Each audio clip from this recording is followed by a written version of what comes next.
Hello everyone, so it's your history exams, ICSE history and civics board exam on the 16th of March, right. तो यहाँ पर इस video में जैसे कि तुमने टाइटल में देखा, हम लोग कुछ टिप्स डिस्कस करेंगे जिससे कि तुम लोग यहाँ पर हिस्ट्री में बहुत ही अच्छा मार्क्स स्कोर कर सकते हो, 95 प्लस के ऊपर मार्क्स ला सकते हो। तो सबसे पहले तो मैं तुम्हें बता दूं कि हिस्ट्री एंड सिविक्स अगर तुम लोग अच्छे तरीके से पढ़ो, प्रॉपर स्ट्रैटेजी लगाकर प्रॉपर प्लानिंग के साथ करो तो तुम लोग एक्चुअल में यहाँ पर बहुत ही अच्छा मार्क्स हिस्ट्री एंड सिविक्स में ला सकते हो and it's really a scoring subject. तुम्हें करना क्या क्या है, क्या क्या पॉइंट्स यहाँ पर इंपॉर्टेंट है, मैं सब कुछ यहाँ पर बात करने वाली हूँ। तो वीडियो एंड तक फॉलो करना, जो भी मैं बोल रही हूँ सब कुछ यहाँ पर ध्यान से तुम लोग सुनना और ध्यान से फॉलो करना। सबसे पहले तो देखो यहाँ पर तुम्हारा हिस्ट्री एंड सिविक्स के लिए सबसे पहला चीज जो कि मैंने यहाँ पे रखा है दैट इज टाइम मैनेजमेंट। तुम सभी को पता है कि पेपर जो होता है बहुत ही लेंदी होता है, हिस्ट्री एंड सिविक्स का जो आंसर्स रहता है तुम्हें बहुत लेंदी आंसर्स लिखना पड़ता है। यहाँ पर हमें टाइम कितना मिलता है, जस्ट 2 आवर्स मिलता है, 2 घंटे का पेपर होता है और यहाँ पर बहुत डिफिकल्ट हो जाता है टाइम को मैनेज करना और 50% ऑफ द स्टूडेंट्स का यहाँ पे टाइम निकल जाता है। तो मैं तुम्हें सजेस्ट करूंगी कि जैसे ही तुम्हें क्वेश्चन पेपर मिले,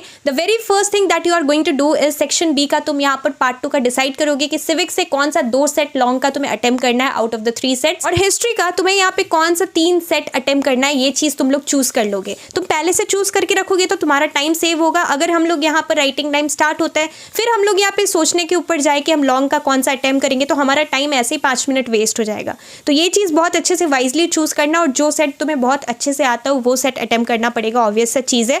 अब यहाँ पर मैं तुम्हें बता दूं कि इंपॉर्टेंट चैप्टर्स हम लोग करेंगे। इट इज इंपॉर्टेंट कि हिस्ट्री एंड सिविक्स के लिए हमें स्मार्ट स्टडी करना है। शॉर्ट क्वेश्चंस और एमसीक्यूज जो कि हमारा सेक्शन ए के अंदर रहेगा उसके लिए सब कुछ इंपॉर्टेंट रहेगा। बट यहाँ पर जो कि सेक्शन बी रहेगा, सेक्शन बी में तुम लोग कुछ चैप्टर स्किप करके कुछ ऐसा चैप्टर्स है जिसको कि ज्यादा फोकस कर सकते हो। मैंने लास्ट वीडियो बनाया था इंपॉर्टेंट चैप्टर्स के ऊपर, मैं फिर से एक बार रिपीट करना चाहती हूँ। सिविक्स जो है, सिविक्स में से तुम यहाँ पर आउट ऑफ द 3 यूनिट्स, मैं चैप्टर्स नहीं बोल रही, मैं यूनिट्स बोल रही हूँ, 3 यूनिट है। एक है यूनियन लेजिस्लेचर, एक है यूनियन एग्जीक्यूटिव, एक है यूनियन जुडिशरी। ये 3 यूनिट है, इसके अंदर अलग अलग चैप्टर आता है। लेजिस्लेचर के अंदर लोकसभा राज्यसभा सब आता है, ये सब तुम्हें करना पड़ेगा। देन यहाँ पर जो एग्जीक्यूटिव है, एग्जीक्यूटिव के अंदर हमारा prime minister, president and vice president आता है। और थर्ड में हमारा जो जुडिशरी है उसके अंदर supreme court, high court, subordinate court आता है। मैं तुम्हें सजेस्ट करूंगी कि ये 3 यूनिट से तुम्हें यहाँ पर सिविक्स के लिए कोई भी 2 यूनिट करना है तो तुम्हारा preparation long question and answers perspective से बहुत अच्छे से हो जाएगा। 1 यूनिट तुम लोग लॉन्ग क्वेश्चंस पर्सपेक्टिव से छोड़ सकते हो सिविक्स के लिए। हिस्ट्री के लिए मैं तुम्हें यहाँ पर कुछ चैप्टर्स का कॉम्बो बताऊंगी। फर्स्ट है the revolt of 1857 also known as first war of independence. ये चैप्टर अगर तुम लोग हिस्ट्री का कंप्लीट कर लेते हो, वेरी फर्स्ट चैप्टर, तो तुम्हारा यहाँ पर एक सेट तुम्हें कॉमन मिलने का चांसेस है। बट मैं बैकअप चैप्टर भी बताने वाली हूँ लास्ट में, क्योंकि यहाँ पर तुम्हारा काफी टाइम से ये लगातार हर बार आ रहा है ये chapter, revolt of 1857 first war of independence chapter. तो हो सकता है कि इस बार ना आए, तो थोड़ा सा प्रोबेबिलिटी ये भी बनता है कि ना आए, तो मैं तुम्हें बैकअप चैप्टर्स भी बताऊंगी, पर ये चैप्टर अच्छे से करना। I guess 2019 was the year जिसमें कि ये जो चैप्टर है ये यहाँ पर नहीं आया था। हो सकता है तुम लोगों की टाइम भी अभी यहाँ पर ना दे, तो यहाँ पर तुम्हें क्या करना है, this is the first chapter that we are going to do, जिसके अंदर political causes, social and economic causes, military causes सब कुछ है। बहुत अच्छे से करना। Immediate cause of the revolt of 1857। फिर ये हमारा फर्स्ट सेट हो गया। सेकेंड सेट के लिए तुम्हें यहाँ पर क्या करना है, first world war, second world war और राइज ऑफ डिक्टेटरशिप जिसमें नाजिज्म, फैसिज्म है, ये सब अच्छे से करना है। ये 3 चैप्टर अगर तुम लोग कर लेते हो तो अगेन एक सेट चांसेस है कि तुम्हें कॉमन मिल जाएगा। तो ये हमारा दूसरा सेट भी कॉमन हिस्ट्री के लिए मिल गया। अब तीसरा सेट, क्योंकि हमें 3 सेट अटेम्प्ट करना है, तो तीसरे सेट के लिए तुम्हें क्या करना है, तुम्हें यहाँ पर NAM chapter that is non aligned movement, UNO chapter united nations organisation, और थर्ड है major agencies of UN, like तुम्हारा जिसके अंदर डब्ल्यूएचओ सब आता है। ये 3 चैप्टर अगर तुम लोग कर लेते हो तो अगेन एक सेट कॉमन मिल जाएगा। तो इस तरीके से हमारा यहाँ पे 3 सेट कॉमन मिल गया। और बैकअप के लिए कौन सा चैप्टर रखेंगे, मान लो फर्स्ट वॉर ऑफ इंडिपेंडेंस अगर नहीं आता है तो तुम यहाँ पर बैकअप के लिए क्या कर सकते हो, forward block plus independence of India, independence and partition of India वाला जो चैप्टर है वो तुम यहाँ पे कर लेना, तो तुम्हारा यहाँ पर कंप्लीट हो जाएगा चैप्टर्स।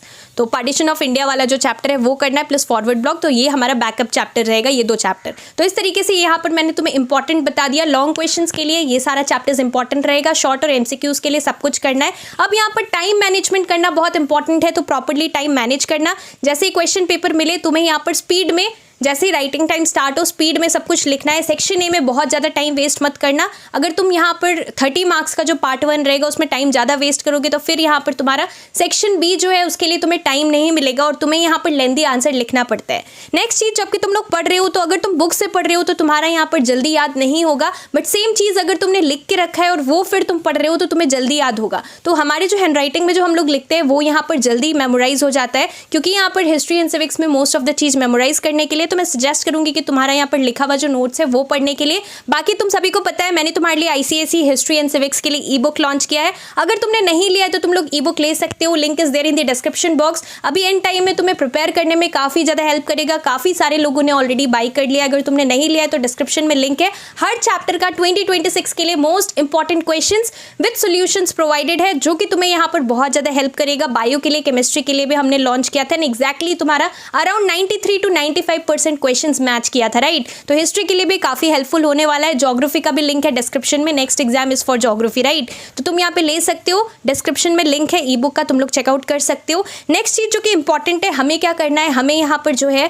हर एक चैप्टर को जो कि मैंने तुम्हें बताया डिटेल में करना है। ऐसा नहीं कि तुम यहाँ पर ऑलरेडी चैप्टर स्किप कर रहे हो। अब जो चैप्टर्स तुम चूज करके पढ़ रहे हो उसमें भी तुम बहुत ज़्यादा अंदर से कुछ कर रहे हो, कुछ टॉपिक्स नहीं कर रहे हो, तो फिर तुम्हारा इस तरीके से काम नहीं चलेगा। जैसे कि मान लो सुप्रीम कोर्ट चैप्टर तुम लोग पढ़ रहे हो, तो यहाँ पर सुप्रीम कोर्ट के अंदर qualifications required to become a जज of the Supreme Court, tenure क्या है जज का, ये सारा चीज़। फिर तुम्हारा यहाँ पर original jurisdiction, appellate jurisdiction, revisory jurisdiction, advisory, फिर why Supreme Court is known as court of record, writs कौन कौन सा है, habeas corpus, mandamus, certiorari, quo warranto, ये सारा रिट्स के बारे में देखना है। तो इस तरीके से हर यहाँ पर टॉपिक को जो भी तुम लोग कर रहे हो डिटेल में करना इंपॉर्टेंट है और तुम थोड़ा डिटेल में लिखोगे, ये चीज़ इंपॉर्टेंट है। हर टॉपिक्स को जो भी तुम कर रहे हो 4-4 पॉइंट्स करके करना है, बिकॉज तुम सभी को पता है मैक्सिमम 4 मार्क्स का क्वेश्चन आता है, तो 3 से 4 पॉइंट्स करना इंपॉर्टेंट है। 4 पॉइंट्स अगर तुम लोग कर लेते हो तो वही सेम क्वेश्चन 3 मार्क्स में आए तो तुम 3 पॉइंट्स मेंशन करना। अगर 4 मार्क्स के क्वेश्चन में आए तो तुम लोग यहाँ पे 4 पॉइंट्स मेंशन कर पाओगे। बाकी जबकि तुम बुक से कर रहे हो तो मेक श्योर करना कि तुम पिक्चर्स भी देख रहे हो, बिकॉज काफ़ी सारा पिक्चर बेस्ड क्वेश्चन आता है। पिक्चर के बेसिस पे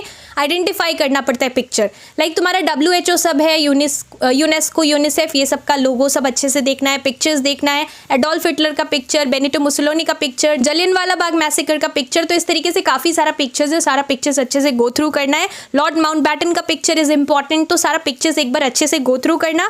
बाकी यहाँ पर सेक्शन बी को प्रायोरिटी पे रखना है और सेक्शन बी के लिए टाइम निकालना है। ऐसा नहीं कि सेक्शन ए में तुम यहाँ पर बहुत ज़्यादा 2 घंटा तुम्हें पेपर के लिए मिलता है, ऐसा नहीं कि तुम यहाँ पर 45 मिनट्स वेस्ट कर रहे हो सिर्फ सेक्शन ए करने के लिए। तो अगर तुम ऐसा कर रहे हो तो तुम्हारा टाइम वेस्ट हो जाएगा, तुम सेक्शन भी टाइम पर कंप्लीट नहीं कर पाओगे। सो प्रॉपर्ली हिस्ट्री का टाइम मैनेज करना, सब कुछ यहाँ पर अच्छे तरीके से लिखना।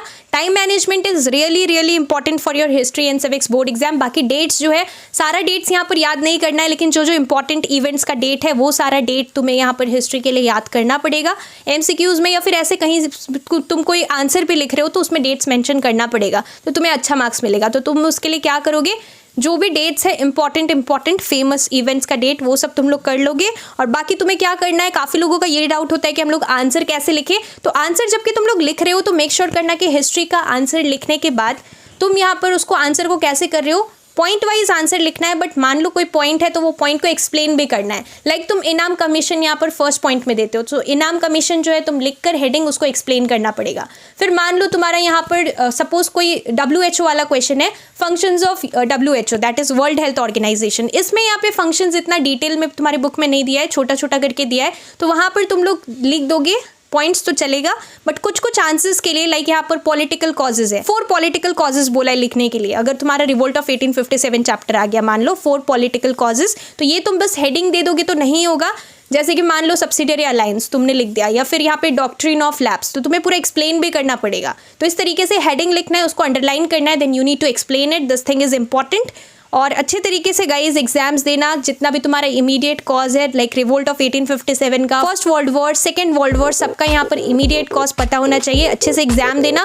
All the best for your ICSE history and civics board exam.